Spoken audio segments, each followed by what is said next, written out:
गिबियावनो आङो जोंनि बे रिपर्टार आदामोननिसिम आंनि खुलुमनायखौ आं जासिग्रोबाय। दा आङो नैबे गुदि फरायसालिनि लेङाइ फोरोंगिरि दा बर्थमान मावगासिनो दं आरो दा जोंनि फरायसालियाथ' बुंनो थाङोब्लाथ' गभर्नमेन्टनि लिस्टआव गोलैथ'वाखै, गोलैगोनसो नामा बेखौ बुंनो हाया। थेवब्लाबो जोंनि रोंनिफ्राय जों सालायगासिनो दं बे फरायसालिखौ।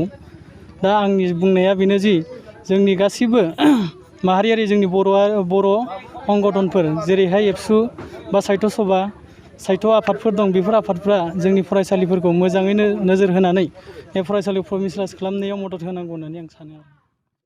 जोङो बिराद खस्थ'यैनो दैदेनदों। जोङो न'नि एसे एनै जानायखौ लानानैनो जोङो बोथिसे मोनजानाय बोथिसे मोनजायै हाजिरा मावनानैबाबो जोङो बे स्कुलखौ फोथांनानै दंगासिनो दङ। जोङो मिड डेबो मोनाखै, मिड डे सिगाङाव मोनदोंमोन, थेवबो जोङो 1300निफ्राय जोङो मोननो हायाखै। जोङो थाबायनानै माने मिड डेखौ मोननायनि थाबायगासिनो थादोंमोन, अब्लाबो जोङो दिनैसिम मिड डे मिल मोननाय जायाखै। जोङो खाथियावनो एम इ स्कुल दङ, बेहाय मिड डे मिल गथ'फोरा जायो, जोंनि गथ'फोरा बिनिफ्रायनो नाहरना थाबाय थायो।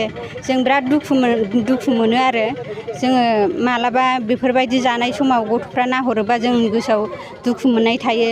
जोङो एसेबां थाबायबाय माने मिड डे मिलखौ जोङो मोननो हानाय जायाखै आरो।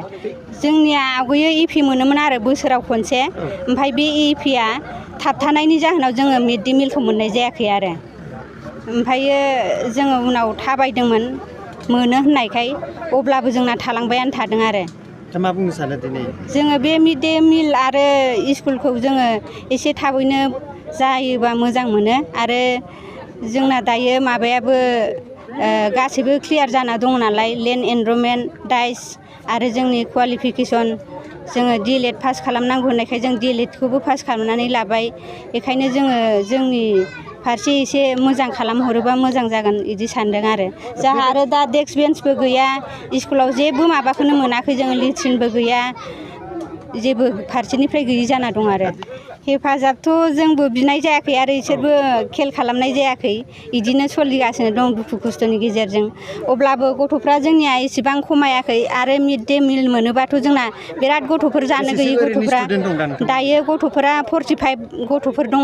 सहाय होनांगौ सानो जोङो, मानोना जों बिराद खस्थ'यैसो न'खर खुंनानै दङ आरो बिराद खस्थ'यैसो जोङो फरायसालिखौ लाखिगासिनो दङ। जोङो सासेयाबो एसिसटेन्टआबो जोंहा थानोल' जायगा दं, आंहाबो थानोल' जायगा दं। जोंबो बिराद खस्थ'जोंसो सोलिनानै लाखिबाय थादों नालाय, बेखायनो जोङो जोंनि फारसे मोजां जायोबा, मोजां खालामोबा मोजां मोनगौमोन आरो जोङो।